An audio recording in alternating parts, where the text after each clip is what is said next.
hasanah.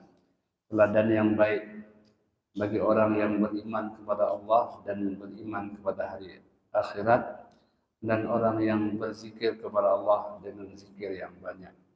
Nabilah sebagai contoh dalam kehidupannya, akhlak budi pekertinya itu merujuk dan merefer kepada baginda Rasulullah sallallahu alaihi wasallam.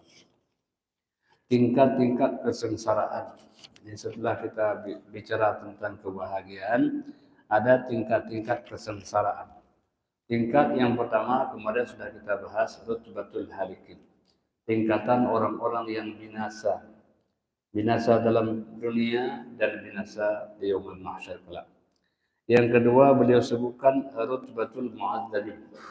Tingkatan orang yang diazab oleh Allah Subhanahu wa taala. Tingkatan ini alasan sebabnya adalah yaitu min takhalli bi asli iman. Orang yang hidupnya tidak membawa iman. Hidup tanpa iman, kembali kepada alam barzakh, kembali kepada Allah, tidak membawa iman. Nah, inilah jemaah rahmati Allah, kita bermohon kepada Allah setiap harinya, ihdinas siratal mustaqim. Ya Allah, tunjukilah kami jalan yang lurus. Karena hidup kita tidak tahu kapan berakhir. Dan di akhir itulah yang paling penting. Karena innamal a'malu bil khawatim. Hanya saja bahwa amal perbuatan kita dihitung catatannya pada penutupnya. Kalau penutupnya baik, maka baiklah kesudahannya. Kalau di sana buruk, maka jauhlah daripada rasa kebahagiaannya. Walakin qasara bil wasal. Memang bahwa tetapi orang yang tidak membawa iman ini hanya memadai saja apa ada dengan qadanya saja. Ya, fa inna ra'sal iman huwa tauhid, dan kepalanya puncaknya iman ini adalah bertauhid kepada Allah. Apa maknanya? Alla ya'budu illallah. Jadi tidak ada yang disembah melainkan Allah Subhanahu wa taala. Jadi maknanya hidup ini adalah ibadah. Apabila hidup tidak ada atau kosong dalam ibadah, maka hidup itu seolah mati. Umpamanya kita tidak ada ibadah. Walaupun kita masih hidup, tapi nilai kita orang mati. Kenapa? Karena memang tujuan Allah menciptakan manusia itu untuk ibadah. Wa ma khalaqtul jinna wal insa illa liya'budun. Kita akan mulia karena ibadah dan kita akan hina karena meninggalkan ibadah. Apapun yang bernilai ibadah, maka itu adalah mulia. Minum saja baca bismillah mulia. Mulia yang kita minum, mulia orang yang menyaksikan minuman kita. Apapun, maka oleh karena itu jadikan hidup kita keseluruhan itu adalah ibadah. Jangan lupa berniat. Masuk masjid berniat, duduk kita niat i'tikaf. Makan minum niatlah untuk menguatkan ibadah. Jadi hidup ini hakikatnya berniat. Walaupun mungkin tubuh kita terbatas, tapi niat kita tidak pernah terbatas. Kadang dingin kita tidak sanggup bangun malam, tapi niat kita sudah berniat bangun malam. Walaupun kita punya keterbatasan, tapi hati kita tidak pernah terbatas. Jadi oleh karena itu Allah menilai hati lebih besar ketimbang menilai badan. Jadi kadang badan kita kan semakin bertambah usia kita, wa man nu'ammirhu nunaqqishu fil khalq. Setiap kami tambah usia, kami kurangi kemampuannya. Makin bertambah umur, makin kurang kemampuan. Dulu kita bisa lari mungkin 8 kilo, ya kan? Semakin usia bertambah berkurang, 4 kilo, 2 kilo. Nanti jangan lagi jalan aja susah. Kita jalan ke depan kok kayak mundur ke belakang ini. Ya itulah. Wa man nu'ammirhu nunaqqisu fil. Maka jangan pernah kita bayangkan semakin bertambah usia, semakin muda, tidak mungkin itu. Nah, maka oleh karena itu jemaah rahmati Allah, karena pertimbangan kehidupan ini bukan jasad, tapi hidup ini fondasinya adalah hati. Hati kita tidak pernah tua, yang tua adalah jasad. Ada orang tua hatinya muda, semangat ibadahnya, solatnya, hati tidak pernah tua. Ya, maka kita remajakan hati. Macam mana meremajakan hati? Disebut dengan tajdidun niyah. Kita perbaharui niat. Bangun, ya, kita perbaharui niat kita. Bila nama tahungan tidak ikhlas daria, bersihkan kembali. Kada ada ujub tama'ah, bersihkan kembali. Pembersihan itu penting.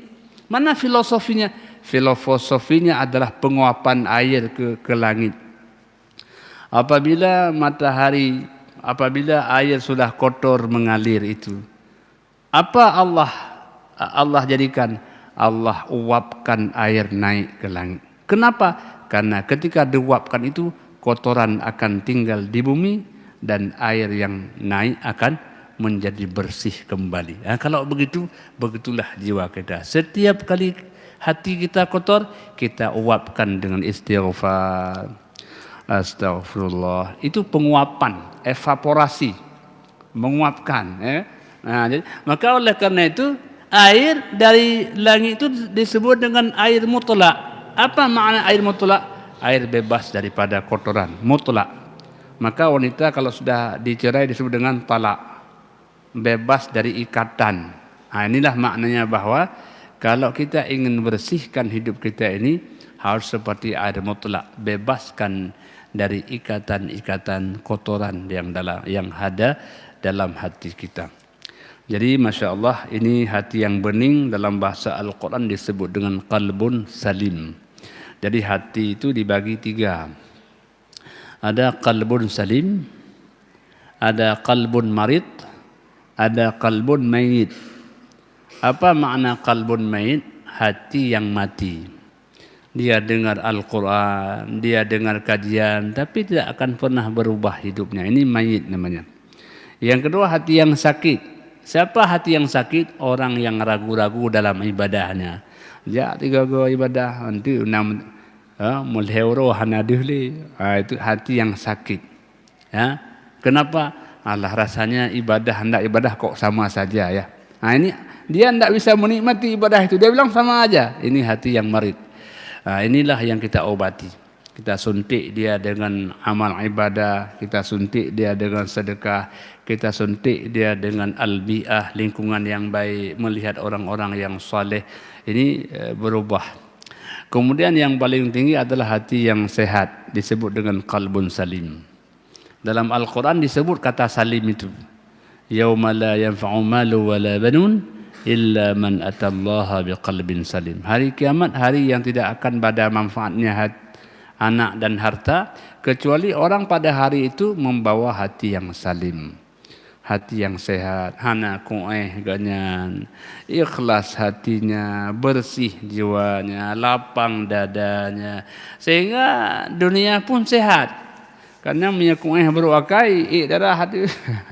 Jadi ini filosofi kehidupan ini berangkat dari hati. Hati inilah lautan samudra yang sangat luas. Maka oleh karena itu orang bilang sedalam lautan dapat diduga, dalam hati siapa tahu. Hati itu rupanya lebih dalam lagi dia.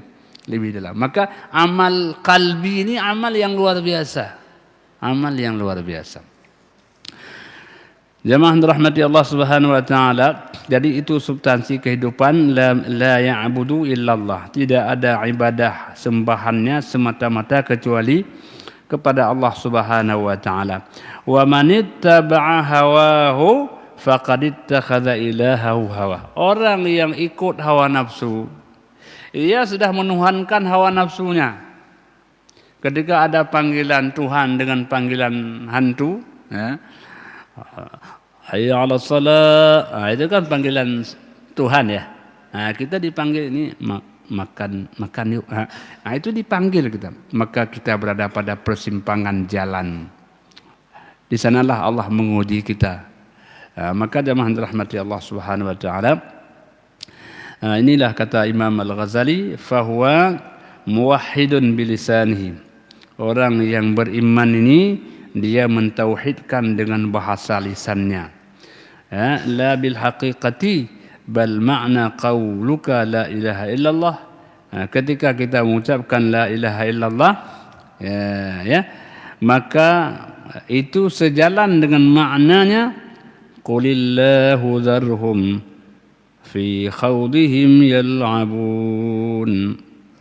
Katakanlah Allah yang menolong, Allah yang membantu, kepada Allah yang kita rindu.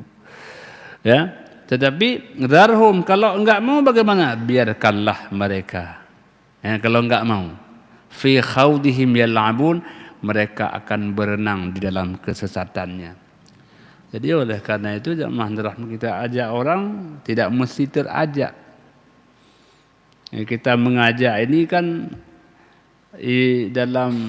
dalam tafsir dikatakan yang kita ajak ini adalah laksana, diumpamakan hati manusia ini laksana tanah itu ada tiga macam.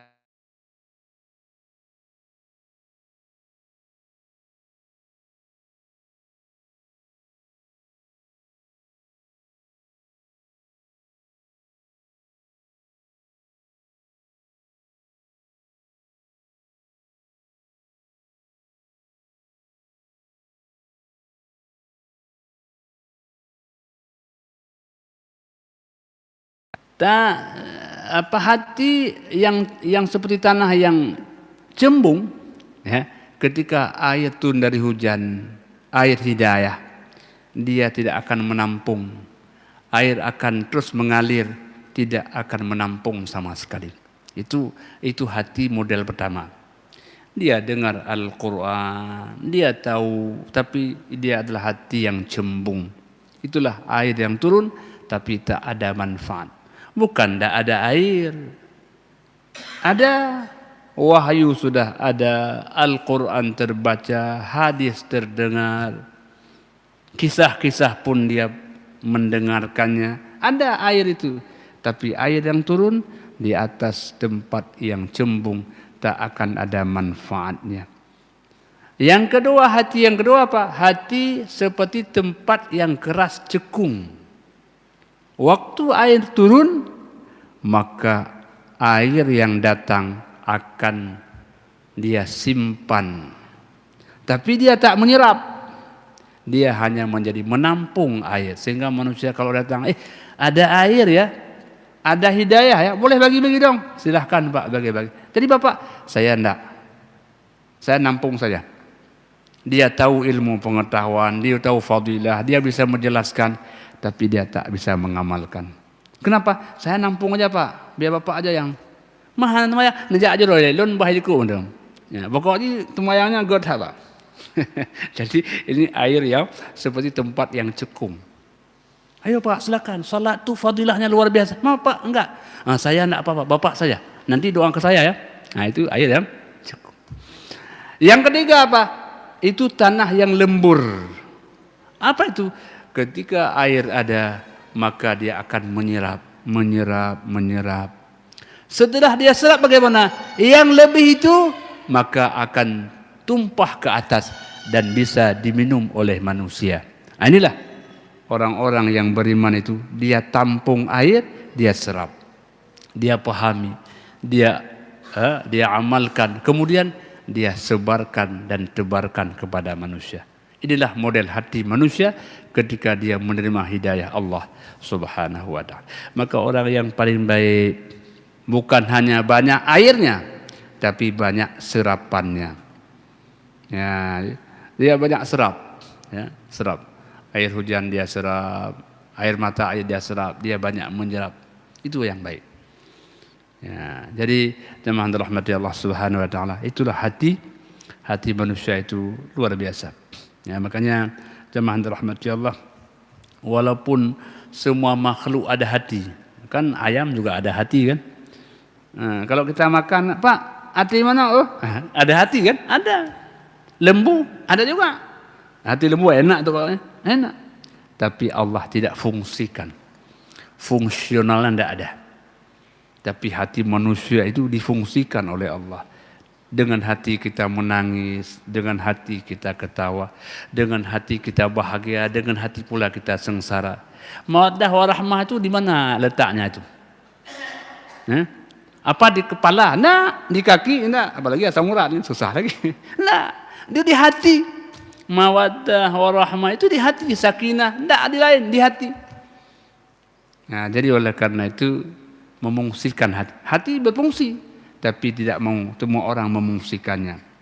Ya, motor nah lalu hangge motor. Itulah model orang ada hati, tapi tidak. Saya jalan kaki dapat mobil nggak boleh ini kena hujan baru dosennya tadi. Nah, itu orang punya hati, tapi dia tidak memfungsikan hati. Anugerah Allah ini banyak, nikmat Allah ini banyak. Tapi tidak semua nikmat itu dapat kita nikmati. Ya maksudnya apa? Orang dengan ikan asin pula kalau kita nikmati enak juga ikan asin. Habis bunuh gua mah. Enak. Jadi bukan persoalan bendanya, tapi bagaimana kita bisa menikmatinya. Jadi proses menikmatilah yang sedang kita pahami dalam konteks akhlak ini. Jamaah rahmati Allah Subhanahu wa taala wa huwa an tadhkur bil kulliyah ghairallah. Maknanya apa? Orang-orang yang lalai ini secara komprehensif dia tak pernah menyebut nama Allah. Kulliyah, tidak pernah menyebut nama. Kalau orang yang hatinya dekat dengan Allah, bacut-bacut sebut nama Allah. Gimana Pak? InsyaAllah. Gimana Pak? Alhamdulillah. Jadi nama Allah terbiasa terbawa dalam hidupnya. Mesti Pak batik la ilaha illallah. Cepat sekali connect dengan Allah. Itu apa? Karena hatinya itu memang hati yang terkonek dengan Allah Subhanahu wa taala. Maka dalam bahasa Al-Quran sebutlah nama Allah sebanyak-banyaknya. Adz-dzakirunallaha katsiran wadz-dzakirat. Mereka laki-laki yang menyebut nama Allah dengan sebanyak-banyaknya. Demikian pula yang perempuan. Itu orang-orang yang spesial, orang-orang yang khusus. Kenapa demikian? Karena jemaah rahmati Allah, karena kita kadang-kadang dihadapkan dengan nikmat. Orang yang kadang-kadang begitu cinta kepada nikmat, dia lupa kepada pemberi nikmat. Itu biasanya. Saking dia cinta kepada nikmat sehingga dia lupa kepada mun'im. Kata pemberi nikmat, sedekahlah sikit. Tapi karena cinta kali kepada nikmat, dia lupa kepada pemberi nikmat.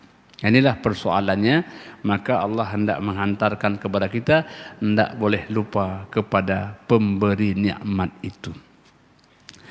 Jemaah rahmati Allah, wa ya'ni qauluhu ta'ala الذين قالوا ربنا الله ثم استقاموا تتنزل عليهم الملائكة ألا تخافوا ولا تحزنوا وابشروا بالجنة التي كنتم توعدون. Nah, jadi dalam ayat ini Allah menggambarkan orang yang beriman itu ketika hendak kembali kepada Allah macam mana. Alladzina qalu rabbuna Allah, orang yang mengatakan Tuhan kami adalah Allah. Jadi dia menyebut Allah. Allah. Jadi sebutan Allah ini menjadi satu hiasan bibir. Ya. Kemudian summa istaqamu, lalu dia beristiqamah, konsisten mengucapkan kalimah itu, mengamalkan perintahnya. Apa kata Allah? Tatanazzalu alaihimul malaikah, maka malaikat akan turun kepadanya. Kapan malaikat akan turun kepadanya? Ketika ajal menjemput nyawa. Kenapa? Karena ketika datang kematian itu orang was-was, takut. Bagaimana ini? Ya, bicara alam kubur kita tidak pengalaman macam mana ya? Ya, enggak ada yang pengalaman kan? Enggak ada. Kalau sudah ada pengalaman itu kita sudah bisa bayangkan. Maka orang bilang kalau kita datang suatu tempat rasanya jauh, kalau pulang rasanya dekat. Kenapa? Karena yang kita datangi itu kita belum pengalaman. Rumah Nabi Atta, Pak, gimana caranya ini? Nah, maka Allah turunkan malaikat sampaikan informasi. Allah takhafu, jangan takut.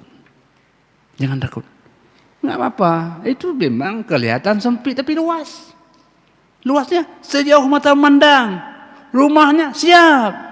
AC-nya banyak. Oh, begitu. Senyumlah dia. Tapi lagi-lagi dia senyum, dia lihat istri saya, anak saya bagaimana? Kan begitu ya?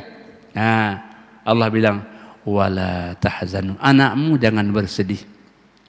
Jadi takhafu ke depan, tahzanu ke belakang. Apa ke belakang? Anak yang kau tinggalkan bagaimana?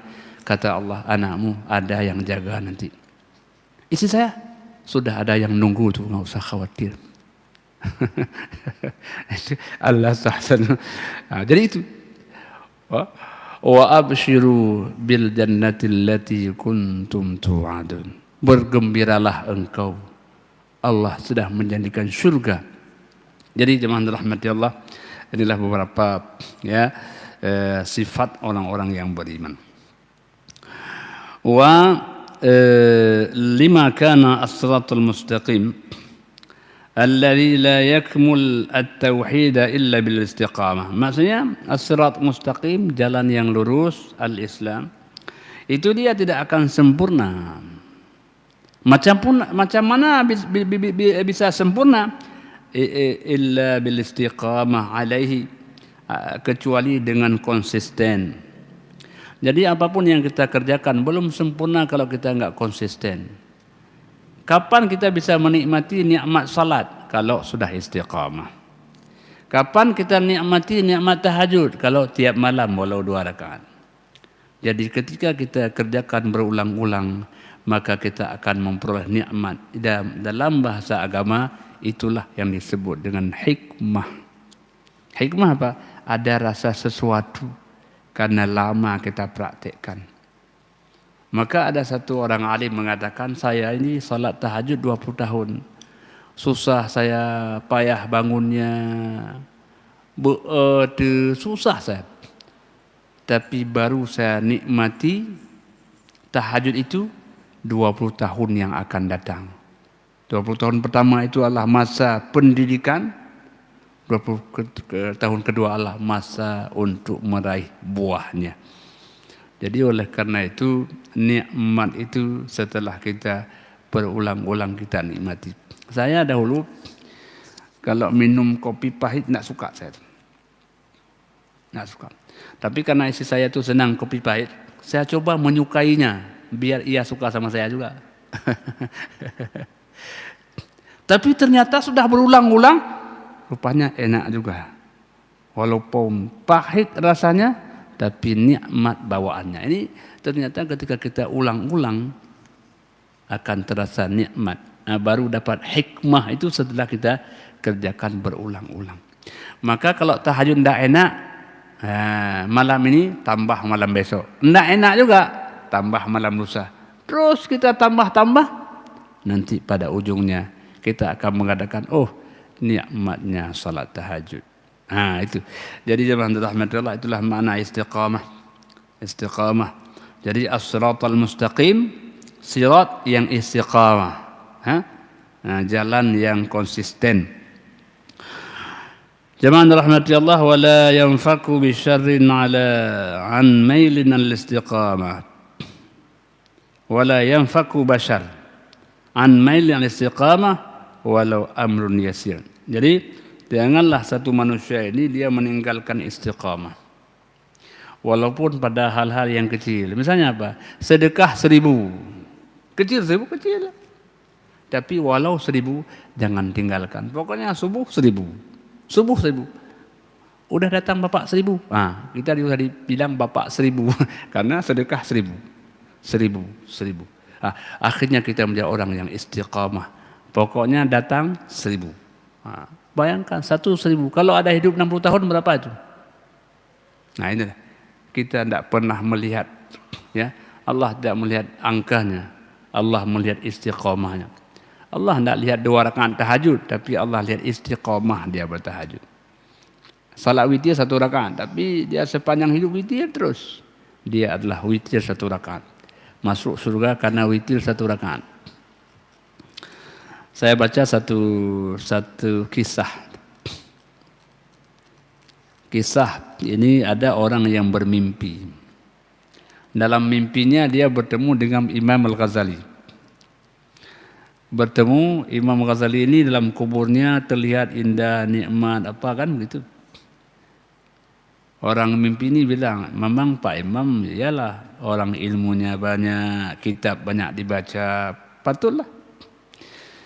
Dijawab oleh imam ini, enggak, saya dapat seperti ini karena pada suatu hari saya menulis. Ketika saya menulis, rupanya ada lalat. Lalat itu rupanya hendak minum air tinta.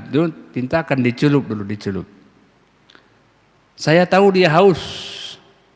Saya biarkan dia minum. Setelah dia minum, dia pergi. Itulah mungkin kebaikan saya yang ikhlas karena Allah. Ya kan?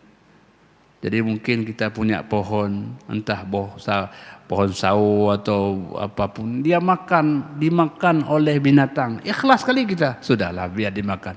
Mungkin itulah yang membuat kita nikmat dalam kuburan kita. Maka kita tak boleh meremehkan yang kecil-kecil.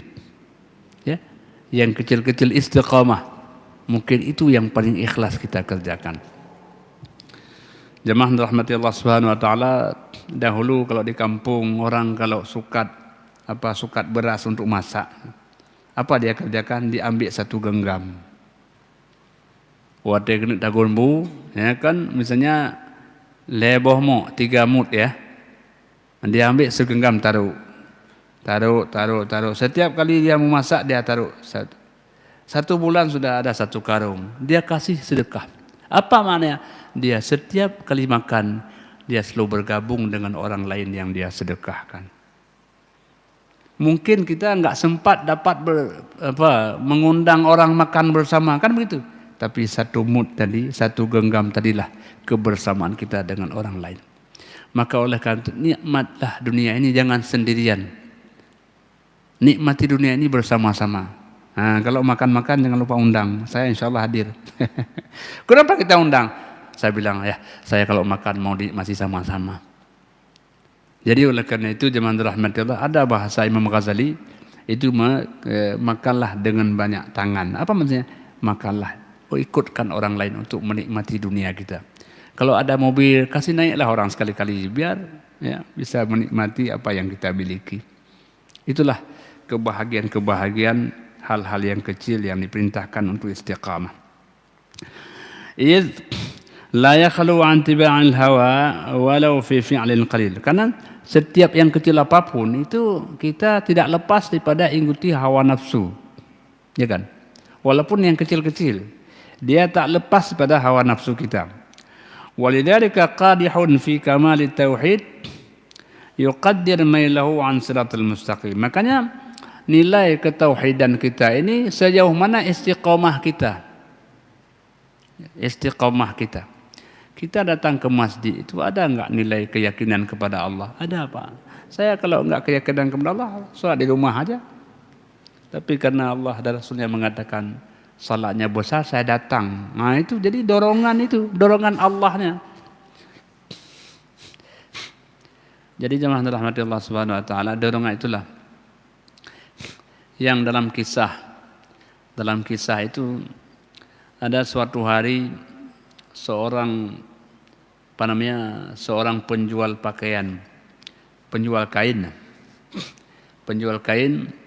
Beliau ini ketika azan tiba langsung ke masjid, beliau bilang, nanti kalau ada orang yang jual, kalau ada orang yang beli, ini ada satu kain yang sudah agak rusak warnanya, kamu bilang udah rusak warnanya, nanti harganya juga lebih sedikit kurang.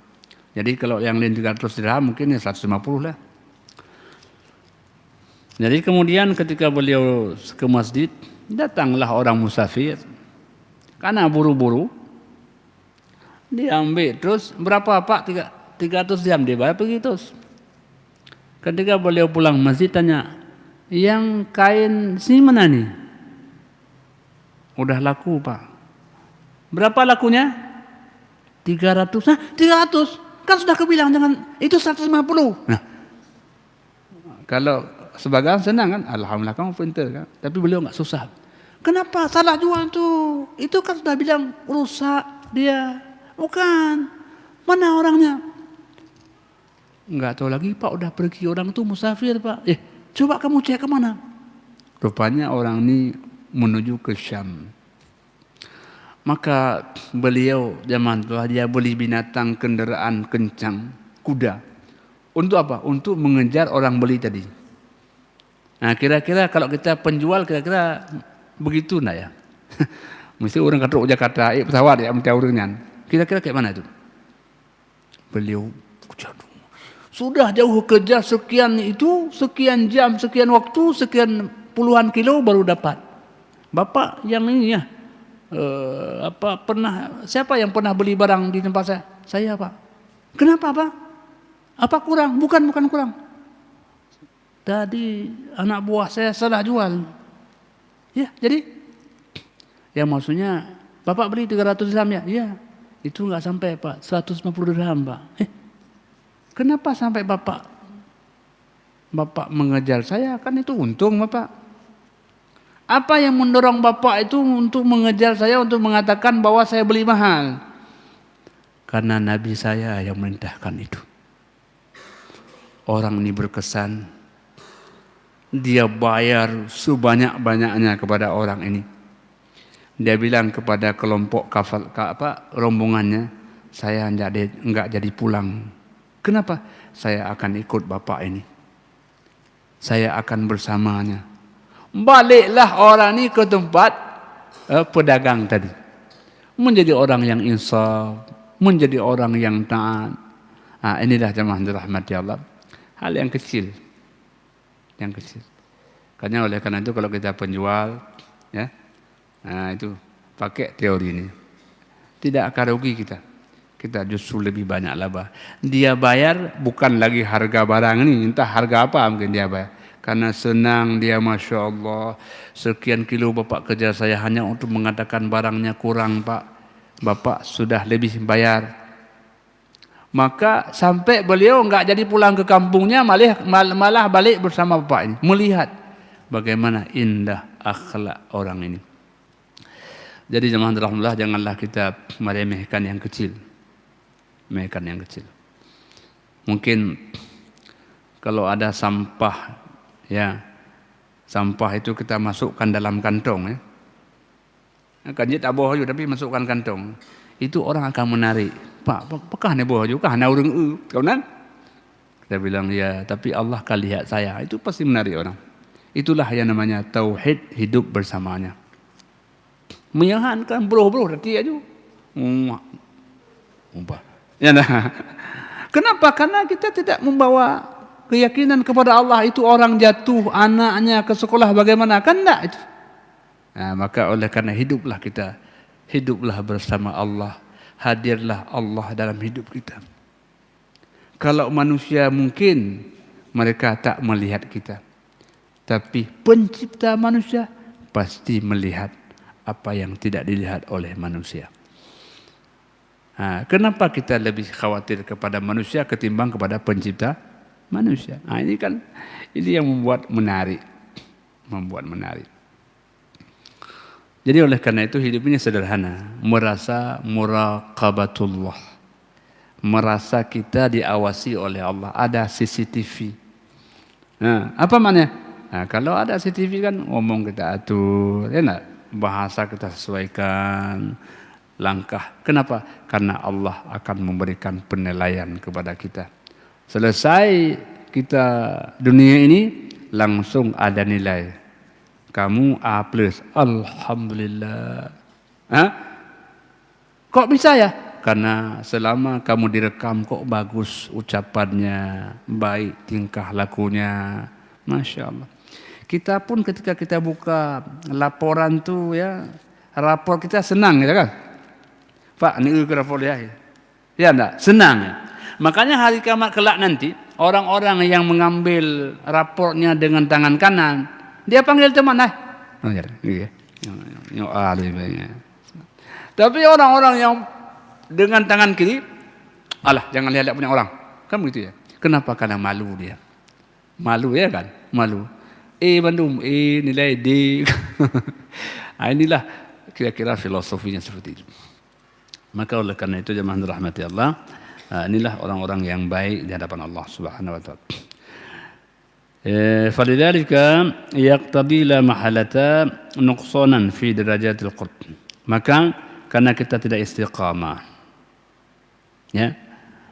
Itu apa efeknya? Efeknya nuqsan. Ada nilai minus. Tingkat kedekatan kepada Allah itu minus. Temayang tapi tidak full. Jadi dia tidak sempurna. Ikhlasnya tidak full. Cintanya terbagi.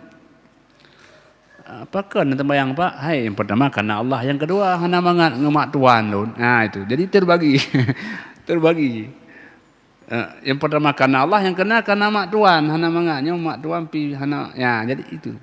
Janganlah berbagi, cukuplah ridha Allah, mak tuan ikut Allah. Itu. Jadi Allah ingin jangan cinta berbagi. Ya, ada yang pun kan tidak suka kita cinta berbagi, tidak. Jadi ini maknanya kita ikhlaskan kepada Allah. Kalau sudah ikhlas kepada Allah, maka alam semesta itu akan ikut bersama kita. Karena semua itu kan makhluk Allah. Makanya ada riwayat itu, kalau Allah mencintai seorang hamba, berarti Allah kagalak tidak hamba. Itu Allah panggil Jibril. Jibril, saya ini suka Fulan bin Fulan, kampung Perada. Ya Allah, ya kamu suka juga ya? Kamu cinta juga ya? Siap Allah, cinta juga. Maka Jibril panggil malaikat semuanya. Dan ini beliau sampaikan Allah cinta Fulan bin Fulan. Di kampung Perada kita cinta semua, siap cinta semua. Ya, lalu cinta itu Allah taburkan ke dalam hati manusia. Ditaburkan dalam hati. Setiap orang lihat kita kok suka sama kita. Itu kenapa? Karena Allah cinta. Inilah kira-kira filosofi, dekatlah kepada Allah, makhluk yang lain akan cinta kepada kita. Jadi jamaah yang dirahmati Allah, tidak akan sia-sia orang yang dekat dengan Allah. Sangatlah sengsara orang yang jauh dengan Tuhannya. Orang yang jauh kepada Allah mau berdoa, kayak mana ya? Saya berbuat maksiat, doa yang enggak enak juga kok. Sudah kita maksiat kepada Allah, minta doa kan kayaknya enggak nyambung gitu ya, rasa-rasanya begitu ya. Bayangkan kita dengan orang tua kita marah-marahin, itu minta uang, gimana ya? Kan kayak agak enggak connect ya. Tapi kalau kita baik dengan orang tua, enggak usah kita minta pun. Napa yang ke? Hanapa? Ambillah uang ini. Ditawarkannya kita. Tawarkan Muhammad. Ini kunci bumi ini saya kasih kamu. Tanpa mengurangi nikmatmu di surga nanti Muhammad. Jangan ya Allah. Jangan ya Allah. Biarkan itu sebagai nanti deposito di hari akhirat kelak nanti ya Allah. Allah tawarkan kepada Nabi. Bayangkan. Maka itulah makna cinta. Ketika Allah cinta dan di atas itu ada ridha. Ridha. Ya. Apa makna? Kalau ridha itu, kalau sudah ridha itu dicubit pun senang kita, itu ridha. Ya. Nah, waktu kita baru-baru menikah atau kan dicubit sama istri kita malah enggak, senang kita. Enak kali cubitanmu ya, enak. Itu ridho, ridho ya. Ridho. Ini kalau yang belum kawinlah biar ya biar mudah kita contohkan. Ya. Jadi ketika Allah menguji dengan sesuatu, maka dia ridho. Ridho itu apa? Cubit, itu dicubit sama Allah, senang dia. Dan Allah senang mendengar hambanya untuk selalu kembalikan sesuatu kepadanya. Ya, jadi oleh karena itu zaman rahmati Allah, inilah filosofi kehidupan yang Allah mengajak kita untuk melatih agar hidup kita selalu dekat dengan Allah Subhanahu wa taala. Mungkin demikianlah beberapa poin yang insyaallah dapat kita amalkan. Yang amalan ini tidak berat-beratlah, sederhana tetapi konsistensi, istiqamah, dan nikmatilah ibadah ini. Bukan hanya sekedar kewajiban, jadikan ibadah ini seperti kebutuhan. Salat duha itu saya kebutuhan, Mbak. Kenapa? Kalau enggak salat kok enggak senang saya, enggak tenang. Kebutuhan. Kalau yang belum makan kan, kenapa Pak kok kayak kurang nyaman? Belum makan Pak. Begitu rasanya. Jadi kalau belum duha itu kok duduknya ndak pas. Kenapa? Karena dia seolah-olah masih ada sesuatu kebutuhannya yang belum terpenuhi. Apa itu? Belum salat sunat duha. Sunat saja ndak boleh tinggal, apalagi wajib. Sunat saja. Alah mau sunat, saya ndak boleh karena saya pun ndak pernah tinggal sunat. Maka Nabi SAW sebagai penutup, beliau setelah asar itu salat 2 rakaat. Kan tidak ada ba'di asar. Lalu sampailah kepada beliau seorang penanya, ya Rasul, saya disuruh tanya, kenapa engkau salat setelah asar? Kata Nabi, tadi habis zuhur ada satu bani apa gitu. Jadi datang mereka menyibukkan saya. Sehingga beliau tak sempat salat ba'diyah duhur. Salat sunat ba'diyah duhur. Lalu beliau qadha setelah asar. Itu sunat. Sunat ba'diyah duhur. Begitulah Nabi menikmati ibadah sunat sekalipun. Ya. Mungkin demikianlah apa yang dapat kami sampaikan. Hadanallahu wa iyyakum ajma'in. Wassalamualaikum warahmatullahi wabarakatuh.